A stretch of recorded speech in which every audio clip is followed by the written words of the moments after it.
भारत चीन विवाद के बीच राफेल के भारत में आ जाने के बाद भारत को चीन के खिलाफ बहुत बड़ी बढ़त मिल चुकी है। तो ऐसे में बौखलाए चीन अपने सारे लड़ाकू विमान की तरफ देख रहा है और ये सोच रहा है कि कौन से फाइटर जेट को भारत के राफेल के सामने तैनात करे। तो ऐसे में चीन की अब तक की सबसे शक्तिशाली 5वीं पीढ़ी की फाइटर जेट J-20 ही एक ऐसा विकल्प बन सकता है।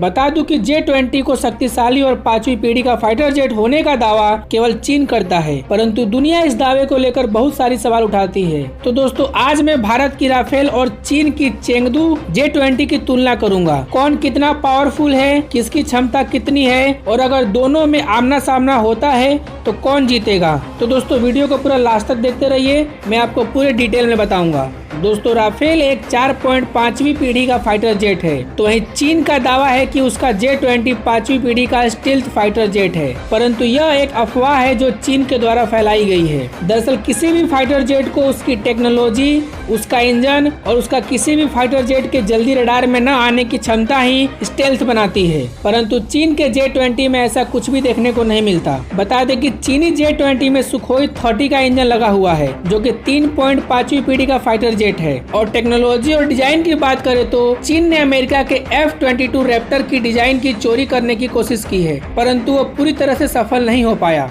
चीन का J-20 केवल कागज में ही 5वीं पीढ़ी का स्टील्थी फाइटर जेट है, उसके पास ऐसा कोई एक्सपीरियंस नहीं है जो उसे 5वीं पीढ़ी का स्टील्थी फाइटर जेट बनाए। जबकि राफेल का इस्तेमाल अफगानिस्तान, लीबिया और सीरिया में किया गया है। भारत का राफेल भले ही 4.5वीं पीढ़ी का फाइटर जेट है, परंतु J-20 से कई मामलों में आगे है और राफेल ने ये कई बार साबित किया है। अगर चीन का J-20 राफेल का मुकाबला कर सकता तो चीन रूस की Su-35 खरीदने के लिए क्यों जाता, परंतु यहाँ तो रूस की Su-35 भी राफेल का मुकाबला नहीं कर सकती।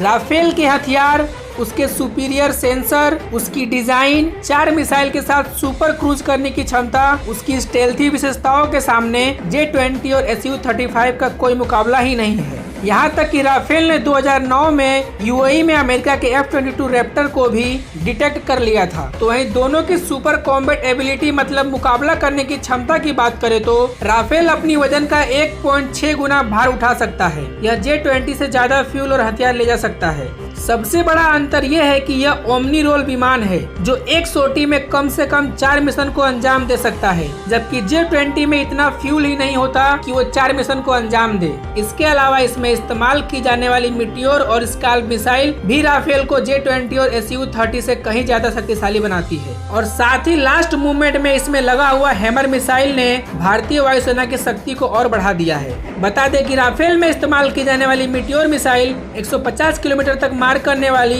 Beyond visual long range air to air missile है, तो वहीं स्काल्प 200 किलोमीटर तक मार कर सकने वाली एक क्रूज मिसाइल है, जिसे जमीन या पानी में स्थिर या अस्थिर टारगेट को तबाह करने में इस्तेमाल किया जा सकता है। इसके अलावा राफेल में MICA मिसाइल भी होगी, जिसका इस्तेमाल एयर टू एयर इंटरसेप्शन के रूप में और एयर टू ग्राउंड हमला करने के रूप में इस्तेमाल किया जा सकता है। ये सभी क्षमता राफेल को 4.5वीं पीढ़ी का होने के बावजूद भी J-20 से कहीं ज्यादा शक्तिशाली बनाता है। और साथ ही भारतीय पायलट का मुकाबला एशिया के किसी भी देश के पायलट नहीं कर सकते, क्योंकि आपको अभिनंदन सर याद होंगे जिन्होंने अपने MiG-21 से पाकिस्तान के F-61 को मार गिराया था। और साथ ही भारतीय पायलटों की ट्रेनिंग फ्रांस, इजराइल, अमेरिका जैसे देशों में होती है। तो ये सभी बातों से ये पता चलता है कि अगर राफेल और J-20 का आमना सामना हुआ तो भारत की राफेल 100% जीतेगी। आपका क्या मानना है कमेंट बॉक्स में जरूर लिखें। तो दोस्तों रोजाना finance, foreign policy and defence से जुड़ी खबरें देखने के लिए प्लीज चैनल को सब्सक्राइब करें। जय हिंद।